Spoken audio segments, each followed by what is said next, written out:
Baz, how are you? I'm rock and roll. I'm great. I'm really, really good. We were just admiring your very impressive. It's dominating the room. Your afro. I said I need a special headphones for it. It's I'm like a cross between, I don't know, Zeus and your nan. Yeah. Isn't it? It's a look. My mum was loving it. I was home for like a day the other day, and I went home and I was in the toilet, going to the toilet, and she shouted, "You may come in and see Baz's hair. You're on the 6 o'clock show." I was like, "You're going full Paddy Casey, man." I wouldn't mind. As a kid, I had long hair when I was in my 20s, like early, but I had it as a kid, and I was just a freak. Like, honestly, like I'd moved from Cairo to Dublin, and I was skinny. I looked and I had this big head. I looked like a novelty toilet brush or something.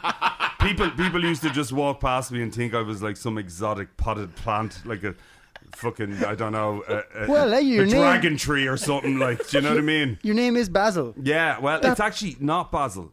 It's that's something that's just caught on because people couldn't say the real name. My real name's Ahmed Basil Mohammed Yusri Abu Ismail Ashmawy. But people were like, it's a bit of a fucking forget that. It's tough for telly. Yeah, it doesn't work. I wouldn't mind when my mom, my dad split. She was like, "Do you want to take my name?" And then I was like, "Well, then I'd be Ahmed Basil Mohammed Yusri Abu Ismail Ashmawy Rooney."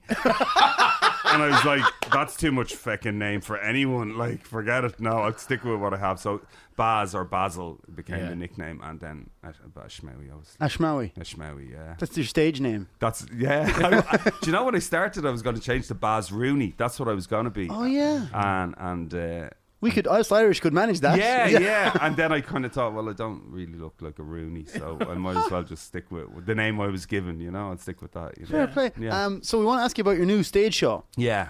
Family Matters. Yeah. And this is about you growing up, Egypt, then Ireland. Yeah. It's just kind of. Do you know what it is? Like, I've 6 kids at home, a missus and a poodle that I didn't ask for obvious reasons. Fuck. Stop, man. And it's just me offloading my crap onto other people. Yeah. That's really what it is. Everything from what it was like, just like, it's very different. Like when I went to school here, there was no mixed race kids. It was me and some Jewish lad called Ezra.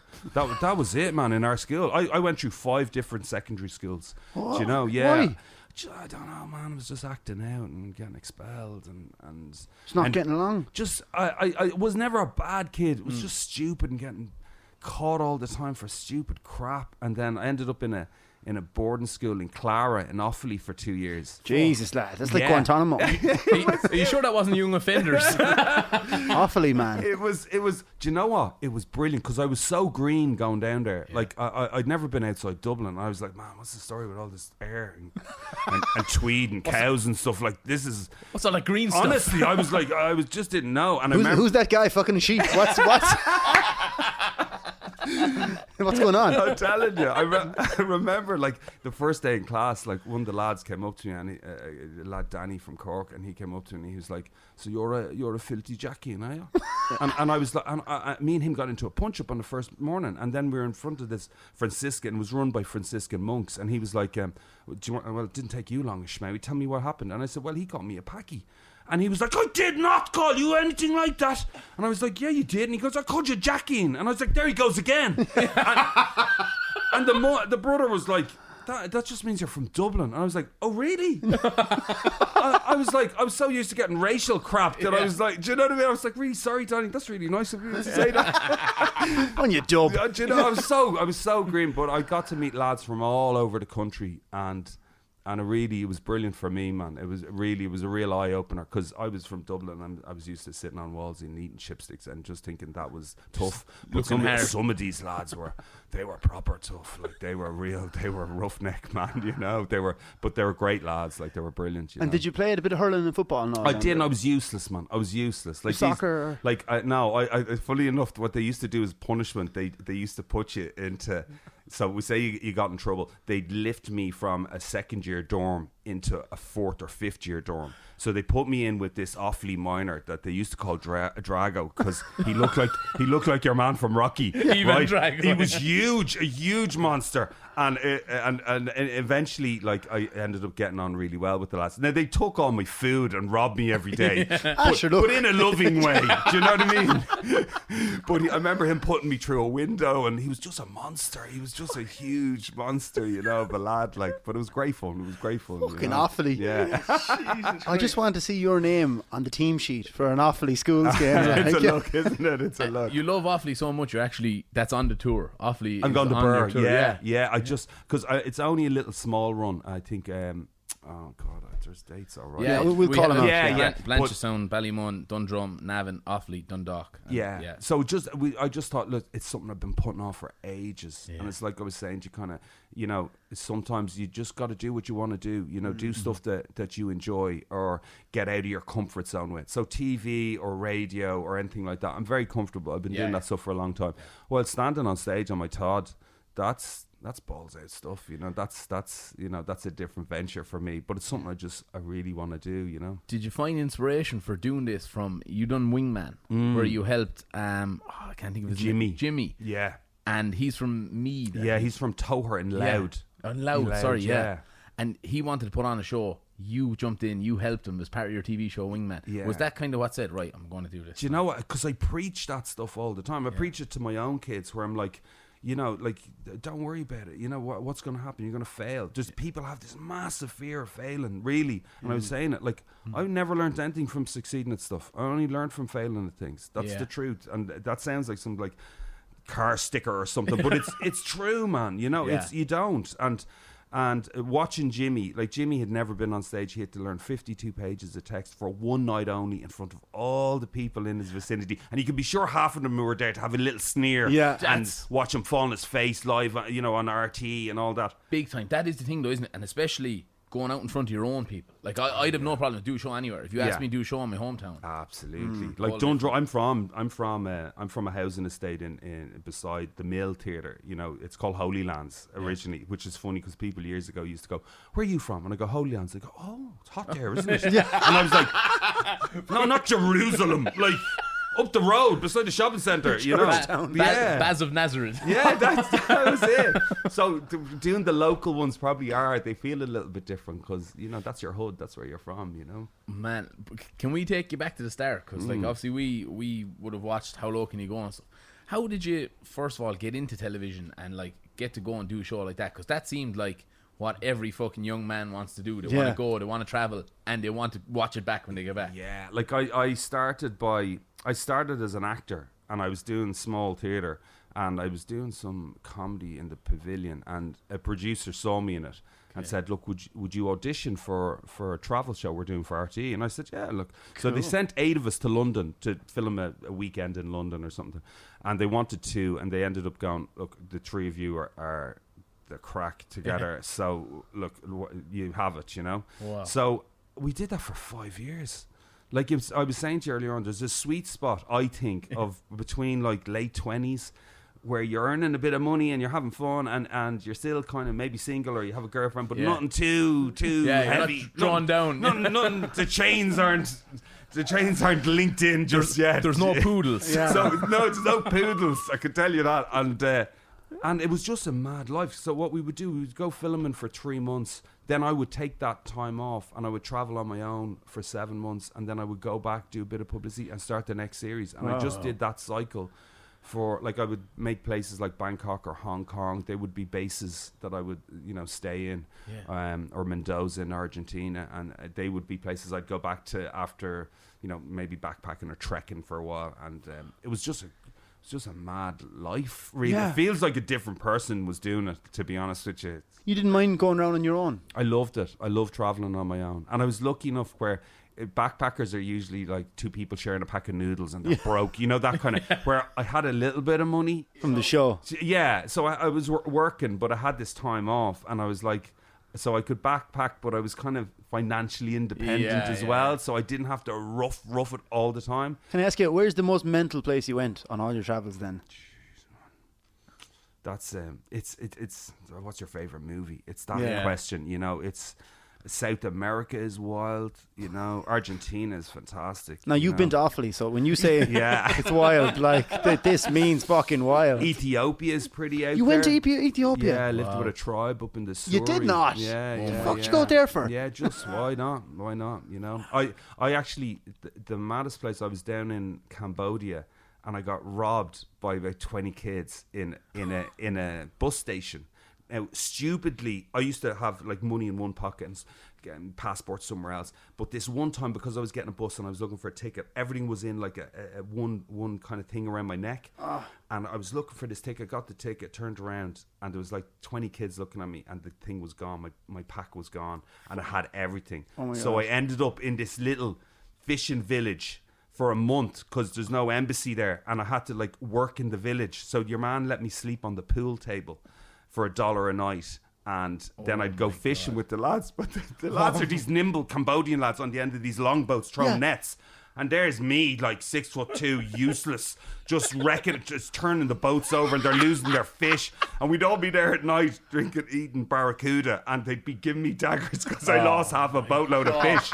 But I remember sleeping one night on the pool table. I'd have to wait for the lads to finish, and I was sleeping on a pool table, and I just saw this Dublin jersey walk by, and then this guy went, "Holy, Baz, you actually do this for real?" Because he just knew me off how low can you go, and I was just going, yeah, just sleeping on a pool table. So about a month later, I think the Swedish embassy or someone got me out of there. Got you a passport? Got me a passport, a temporary passport, so I could leave. You know, Man, that's fucking mental. Yeah, mad stuff. To be honest, backpacking is probably too much for me. Like, I don't think I'd be able to do it. I genuinely wouldn't be able to sleep in anything that's not a fucking double bed anyway. Even a single bed be a stretch. No, it's a good 10 tog. It's surprising. I think that kind of going on your own is a real exploration, because maybe it's different now with phones and everything, but back then you were kind of forced to meet people and talk and meet people from lots of different places, and even going out to remote places that you would never go usually is a head twist, man. I think the phones have changed the game. I think so, because Google Map everything. Even with Nancy, like when we were staying in hostels in Thailand when I brought her there, and everyone in the hostel was just on their phone. Yeah, you've no excuse. It's like a defense mechanism to stop you communicating with someone else. Yeah, like it's a barrier. You can't where you could have gone. Oh, do you know where that? And you could know well where it was. Yeah. Do you know? At least there was a conversation started. Now they just go, just Google it, you twat. Yeah. You know? I think people now just go backpacking and stuff, and just to get Instagram photos. It's just for their Instagram feed. It's like, man, you would have been huge on Instagram. Yeah, back in the day. Back in the day, it was a wild one. Yeah, I'm laughing at the backpacking. Just a friend of mine said he's got a good job. Like he's I won't say what he is because he listens, but he was saying he went backpacking. And he was like, they went to some place in Australia backpacking, and like everybody was drinking this shit local beer, and he said he bought a bottle of Corona. He said people were like, this guy's rich. one bottle of Corona. Like, I was like, fucking hell. Yeah. But when I hear your story, sleeping on a pool table, it's fucking not all glamorous. No, but fun. You've done loads of TV projects. Like you just looking at Baz Extreme World, the whole lot. 50 Ways to Kill Your Mammy then was you back, bang. It was like... It was a huge success. Like. So big. Yeah. It's funny because maybe it's like writing a song, like because I was saying to someone else, it's 50 Ways, my definitely maybe. Do you know what I mean? Is that it? Is that as good as it's gonna get? You the know? White Album. Yeah, you know, you wonder, like, but the thing with TV, it's kind of I just make stuff that I enjoy watching. So sometimes I'm in the mood for doing something heavy, so I'll do something on like problem gambling in Ireland and do that. And then other times I'm just like, look, I just need to have crack here. Yeah. So you know, something like Wingman is really good fun, and it's inspiring. As I'm getting older, I like positive stuff. Yes. Do you know what I mean? I like stuff where people watch it and maybe they, at the end of it, they kind of go, oh, do you know what? Yeah, maybe I should go and do something. Or they get inspired, you know, because there's a lot of negative stuff out there. And I like comedy. I think if you use comedy in the right way, it's great, because you make someone laugh and then they're emotionally open, and then you can hit them with something that's got poignancy to it. Take away a message. At Wingman I was laughing, and then I was like sobbing my heart out, then laughing again. Like it was one of those, like a roller coaster of a show. But say 50 Ways, when you sat down at the table and you're having a cup of tea with Nancy and you said, listen, got this idea. Was she up for it straight away, or did she take a little bit of see what's funny is my ma was listening to the radio and she heard this nun who was 70 at the time and who did a skydive, and my mum said to me, Stony Wall's sister. Was that who it was? Yeah, her brother is a famous hurler. Yeah. Oh, there you go. Well, she heard about this nun, and she said to me, "Would you do a skydive with me?" And I was like, "Don't be soft in the head. like you'll have a heart attack. Like, I won't do a sky." And she took umbrage with it. She got really pissed off. So I was sitting at home. I was in bed with my missus, and I kind of went, "I've done so many skydives. So if my man wanted to do one, why wouldn't I be the best person to do it with? Because I've done it." Like, and then I was like, a 70-year-old doing a skydive, man, that's great telly. Like, I was like, screw doing this for free. Put on that producer hat. Yeah, and then the producer hat came. So I was like, man, what if we did all the stuff that I've done over the years? What if we went and we did, and we just called 50 Ways to Kill Your Mammy, and we go, and she was like, yeah, why not? And I think in the back of her head, she probably thought, another one of his harebrained ideas. This will never happen. This will never happen. And I literally, in a weekend, in one day, I brought my mum to a shooting range up in Wicklow. We went to a tattoo parlour that I know, and I got her to pierce my nipple. And funny enough, as she was piercing my nipple, all the lads in the tattoo parlour were like, they were all standing around just going, this is wild, because she was doing it really slow, and it was so painful. And they were screaming, laughing. And as soon as I saw that, I kind of thought, oh man, there might be something in this. And I sent it off to Sky straight away. I sent it on a Friday, and on Monday morning, they were like, can you come over tomorrow and let's talk this out? Like, wow, you won an Emmy.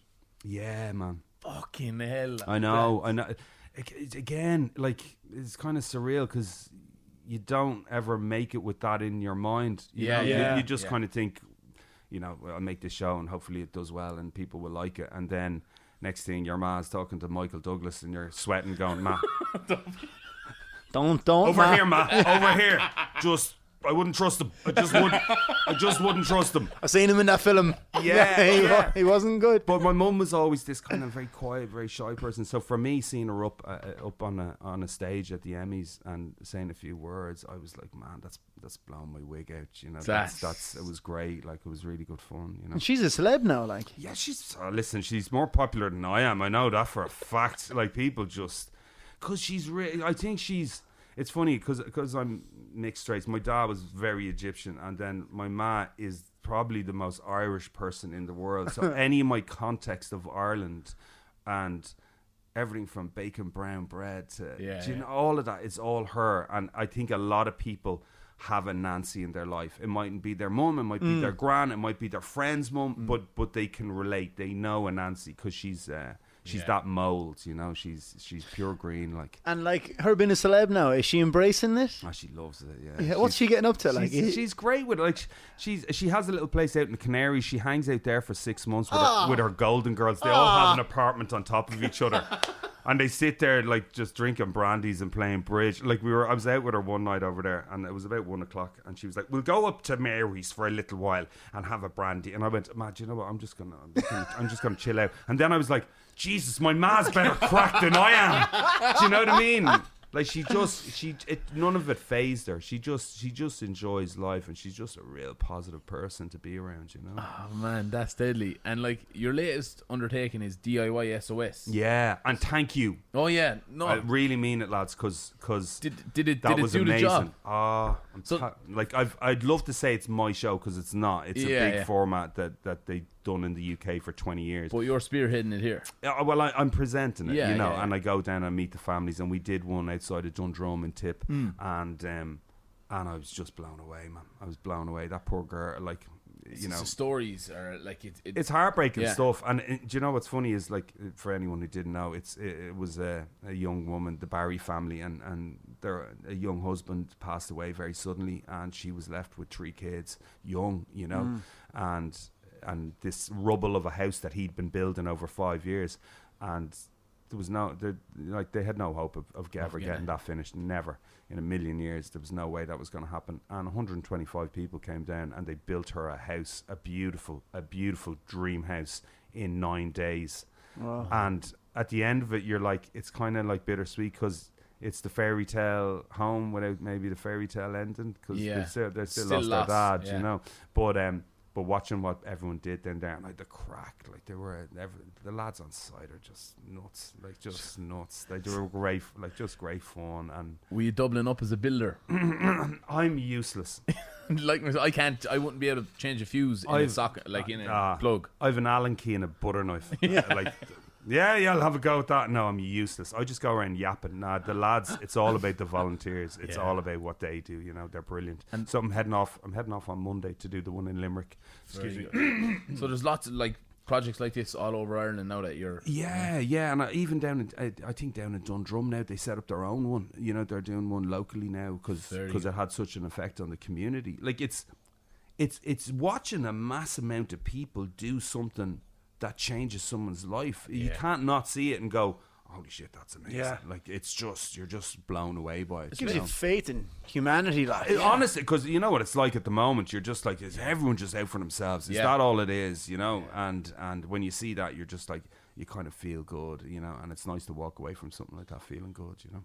That's crazy, man. Yeah. We need to do some feel-good stuff. Yeah, you know our current campaign, we're trying to get the price of chicken rolls capped at €4. Yeah, you know what I mean? We're helping to every man. Yeah, that's it. You know what I mean? Well, I wake up in the morning and I jump right. 100%. We're going to have to get Pat Short to pen a chicken roll song. Chicken roll song. Ourselves. Yeah, brilliant stuff. But like, what's the future for Baz? Like, some of the questions we ask all our guests is like, if you had some advice for an 18-year-old Baz now, just coming out of school there in Offaly, or what advice? Just, I suppose, just try and pursue something that you love, and don't freak out. Yeah. You know, you're a million different people in your life. Like, you know, you're not supposed to be able to plan out your whole life in one go. Some people are lucky. Some people know from a young age, I want to be an engineer, I want to be a Sparks, I want to be this. Yeah. You don't have to be anything. You fall into different things. But if you get up in the morning and you don't completely hate what you do, that's a really good start. Progress. That's a really good start. Now, when you're young, I think there's a stage. I was talking to our eldest daughter, and she was like, I was trying to get her out the door, and she's finished college, and I was like, listen, you gotta go work now. You know, I know you're an artist, but I'm an artist, and it takes years to get to a stage where you're, you know, providing for yourself. And she's like, I don't need much money to live. I was like, well, there's a reason you don't need much money to live at the moment, darling. Hello. And you need to go through a process of having a shitty boss and knowing what it's like to live on noodles till payday. And, you know, you need to go through that. But eventually, just try and follow. Don't listen to other people telling you what they think you should do. Try and pursue what you want to do. Don't put limitations on yourself. That's what people do. They kind of think...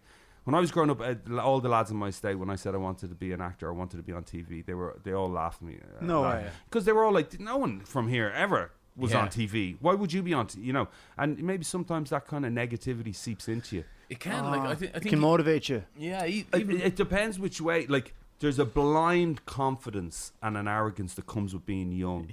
That you look back and you go, what was I like? But you just, my mother just went, you're the best. And I went, I am the best. Do you know what I mean? You're right, I am the best. And then as you get older, you start to doubt yourself a little, you know. But you need that young confidence. You need to believe in yourself. Did you have a different opinion to your neighbours, do you reckon, because you lived in a different country for a while, different upbringing? Or? I don't know.